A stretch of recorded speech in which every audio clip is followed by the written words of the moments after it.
Hello everybody and welcome to the Tuesday edition of Video Clips, and as usual I have a couple of announcements, actually just a couple. There are always wonderful new things going on around here. I am teaching a men's health boot camp in just a couple weeks. That may interest you.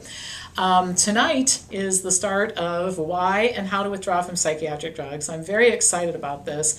I have to tell you that in the last few weeks I've been working a lot on the curriculum and the slides, and you don't want to read this stuff before you go to bed because it just makes you too angry to sleep. But the fact that we're going to share this information with everybody I think is really, really exciting. And then last but not least, we're just a month away from conference, 5 weeks away from our conference, which will feature the best in the world. I mean literally the best in the world. We bring to Columbus, Ohio, Peter Garcha, the co-founder of Cochrane Collaboration, Dr. Richard Ablin, the guy who discovered prostate-specific antigen, Dee Anthony, the guy from the superstar from Food Choices, who ate his way out of a 2-pound tumor, Dr. Peter Breggin, the psychiatrist who inspired the Why and How to Withdraw course, and the list goes on and on and on. It's really amazing. You want to be here to share that weekend with us, and you can still enroll. All right, so go to our website, wellnessforumhealth.com, write to me, Pam Popper at msn.com, and we can provide you with more details. All right, so first topic. People really do like to hear good news about their bad habits, which is why those who recommend a diet that includes significant amounts of animal food and fat and protein can develop such a following. And they develop a big following, a loud following. It happens very quickly. Another reason is the highly confusing nature of published research. While there's so much good information in medical journals, my gosh, is there a lot of bad stuff too. Sorting it out is a problem, and unfortunately, an increasing number of meta-analyses are drifting toward the bad stuff column. The problem with meta-analyses was the subject of a recent article authored by Dr. Neal Barnard, the founder of Physicians Committee for Responsible Medicine, and a few colleagues. It was published in JAMA. I was glad to see it there because it's a mainstream journal. I'm sure a lot of people will read it. Maybe it'll change their opinion or their view about this. We can always hope, right? Well, anyway, let's start with a meta-analysis. Analysis is a study of studies, and it's designed to report the findings of multiple studies on a particular topic. When meta-analyses include studies of similar populations and using similar methods, they can provide useful information. And when there is enough data included, it can really provide a snapshot of what the preponderance of the evidence on a particular topic shows. But when the analyses include studies that are quite different from one another, or they aren't analyzed quite the right way, the results can be quite misleading. Barnard and his colleagues quote Eysenck, who said that these types of analyses mix apples and oranges and sometimes, quote, apples, lice, and killer whales. Nothing like each other. Okay, so this has certainly been the case with meta-analyses seeking to show the effects of dietary fat on health.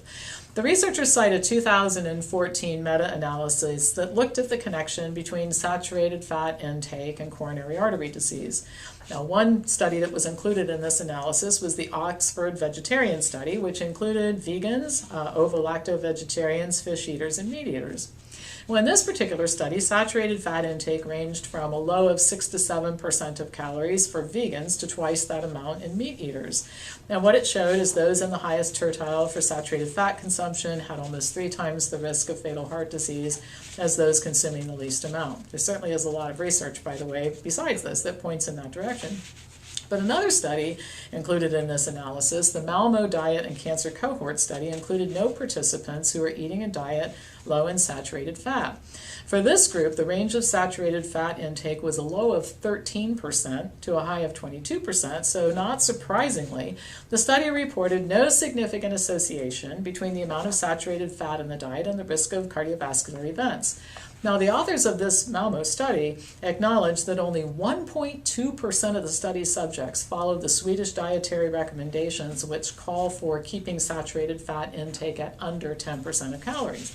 Now, obviously, these two studies are wildly different from one another. The design of the Malmo study was flawed because all groups were eating a diet high in saturated fat. In spite of this, the Malmo study was given substantial weight in the meta-analysis, which then concluded that evidence did not support limiting saturated fat in the diet. Well, the problem is that these types of studies do have consequences, as poorly designed as some of them can be. They influence public behavior and public thought. Barnard et al. Refer to a Time magazine cover that many of you might have seen, where the cover story was titled "Butter is Back," which generated a lot of national attention and discussion about how people really don't need to worry about saturated fat and limiting animal foods in the diet. They also noted that the meta-analysis was cited by the Dietary Guidelines Advisory Committee in 2015, and this is really depressing. According to a Gallup poll, the number of American adults limiting fat intake has sharply declined since the study was published. Well, this episode, which I think involves deliberately misleading the public with bad information, I'm not talking about Barnard, I'm talking about the meta-analysis, it isn't an isolated incident. And other examples of it are cited in Barnard's article. The food industry and agricultural groups in particular have learned to use meta-analyses to their advantage, carefully designing the inclusion criteria so that industry-funded studies are included, while independent studies showing that certain foods and nutrients are not such a good idea are excluded. What does this mean to you, the consumer? It means that in order to avoid making costly mistakes with your health, you must learn to do two things. The first thing is to read and understand health-related studies and articles, because until you do, you remain an easy target for inaccurate and sometimes dangerous information.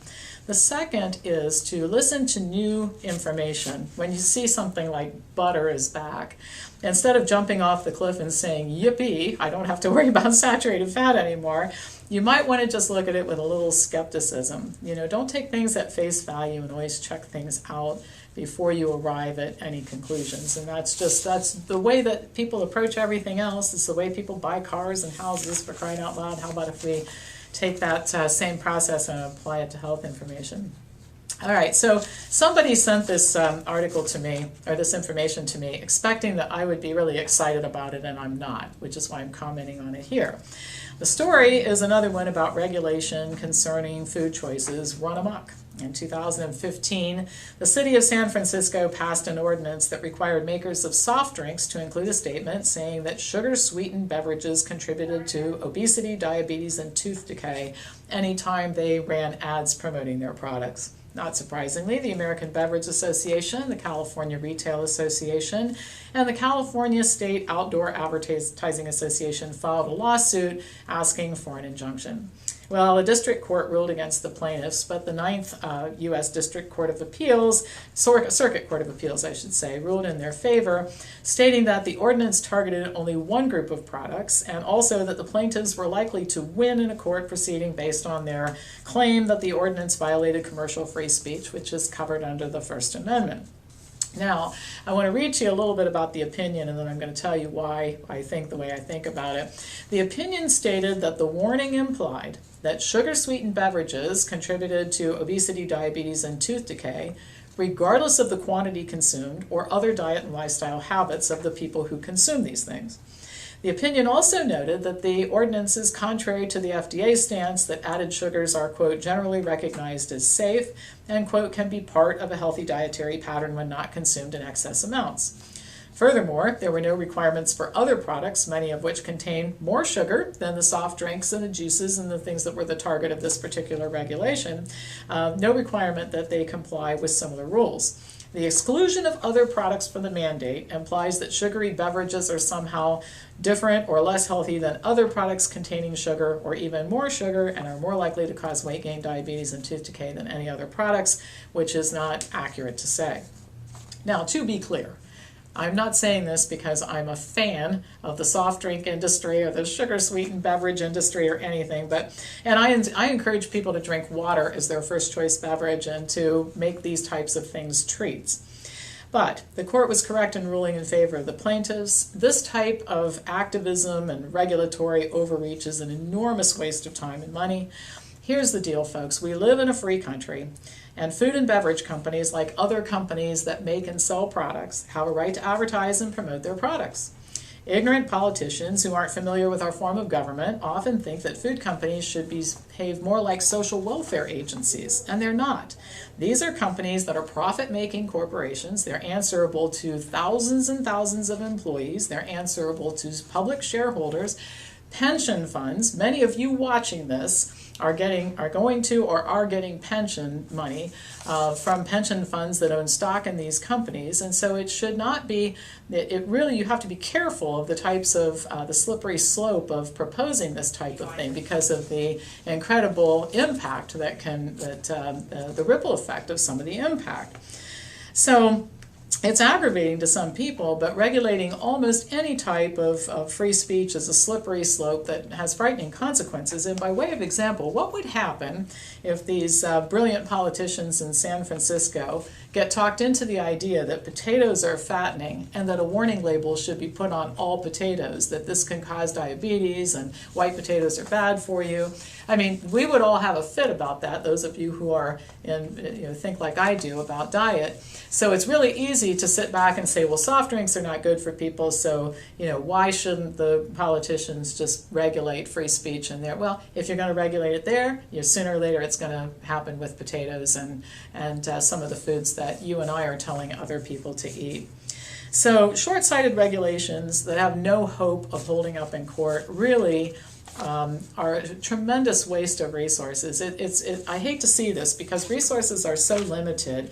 The only way we are ever going to win this battle to change public health in America is to really focus on educating consumers to make the right choice, not trying to interfere with the public marketplace and think that that's going to make the difference. In fact, I did a video clip a few weeks ago showing a few examples of how that's actually backfired, that the consumption of some things go up. Think about prohibition. Did prohibition actually end alcohol? I mean, prohibition gave organized crime an excellent opening to come in and have a foothold in America because alcohol was illegal. I'm hoping that the mafia doesn't get involved in soft drinks and Pop-Tarts, but you never know if we make it forbidden fruit enough, right? All right, well, that's all for today. As usual, pass this on to anybody who you think might enjoy watching it, and I'll be back to you Thursday with more news.